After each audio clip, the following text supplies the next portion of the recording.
Part 1 video में हम आप लोग को अर्थमेटिक ऑपरेटर के बारे में पढ़ा दिए थे। इसमें हम लोग असाइनमेंट ऑपरेटर के बारे में जानेंगे। असाइनमेंट ऑपरेटर क्या है? तो असाइनमेंट ऑपरेटर किसी वेरिएबल को मान निर्देशित करने के लिए असाइनमेंट ऑपरेटर का उपयोग किया जाता है।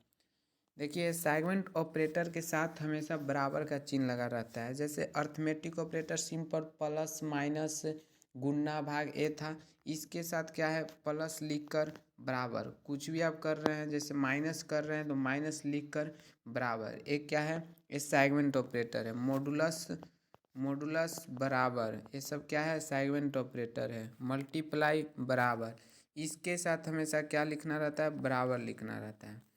तब ए इसका यही पहचान है। ए हो जाता है असाइनमेंट ऑपरेटर। असाइनमेंट ऑपरेटर काम कैसे करता है? असाइनमेंट ऑपरेटर जैसे कि अगर ए बराबर बी है, ए बराबर क्या है, जैसे ऐसे है ए प्लस बराबर बी है, ए प्लस बराबर बी। तो इसका मतलब क्या हुआ? ए प्लस बराबर बी का मतलब हुआ कि ए बराबर ए प्लस बी। इसका मतलब ए हुआ। इस ए प्लस बराबर बी का मतलब क्या हुआ कि ए बराबर ए प्लस बी, यानी कि ए और बी को क्या करेगा ऐड करेगा।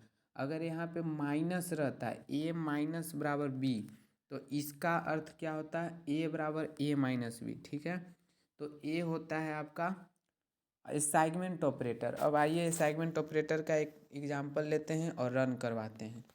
तो सबसे पहले hash include studio dot h, hash include studio dot h, studio dot h, hash include conio dot h, hash include conio dot h. इसके बाद a hash include conio dot h लीजिएगा फिर भी ठीक, नहीं लीजिएगा फिर भी ठीक। इसके बाद वॉइड मेन ले लीजिए। वॉइड मेन लेने के बाद क्या करते हैं, कर्ली ब्रैकेट के अंदर हम आप लोग जो करना रहता है उसको लिखते हैं। तो हम इंटीजर कोई वेरिएबल ले लेते हैं, इंटीजर इंट हम ले लेते हैं। ए बराबर कोई भी मान रखते हैं, जैसे ए बराबर हम 10 ले लिए, और बी बराबर हम क्या ले लेते हैं, बी बराबर हम मानिए तो 5 ले लेते हैं। ठीक है, कुछ भी ले लीजिए। और एक सी ले लेते हैं, सी हम ले लेते हैं। सी में हम मान नहीं देते हैं। ए बराबर 10 ले लिए, बी बराबर 5, सी में मान नहीं दिए। ठीक है, अब हम बोल रहे हैं इसको कि सी बराबर जो होगा वो ए होगा, यानी कि सी का मान क्या होगा ए के बराबर होगा। जो ए का मान रहेगा वही सी के मान रहेगा। तो ये चीज़ को हम प्रिंटअप करवाएंगे तब ना ये आउटपुट देगा। तो हम प्रिंटअप करवा दिए कि जो मेरा सी का मान रहेगा, सी बराबर क्या हो जाएगा percentage D.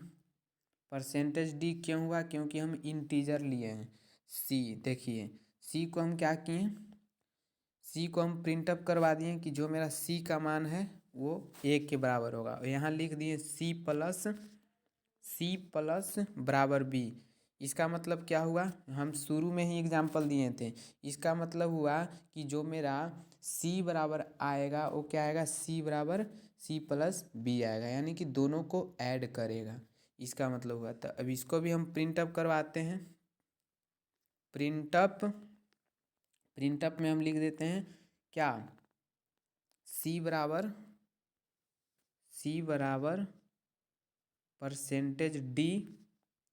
Percentage D C. ठीक है, सी। अब रन करवा देते हैं।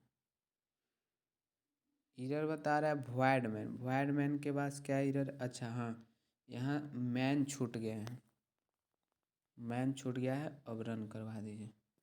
देखिए सी बराबर 10 दे दिया और सी बराबर 15 दे दिया। तो हम पहला प्रिंटअप में हम क्या बोले, पहला प्रिंटअप में इसको बोले कि जो ए का मान है वही मान सी का होना चाहिए। तो ए का मान 10 था तो सी का मान 10 दिया।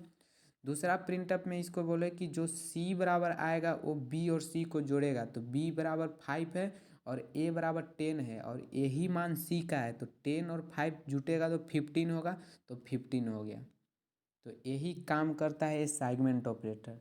तो इस प्रकार आप कोई भी बना सकते हैं, ए माइनस बी, ए मॉडुलस बी, आपको जो बनाना है बना सकते हैं। धन्यवाद। अब नेक्स्ट लाते हैं, नेक्स्ट टाइप।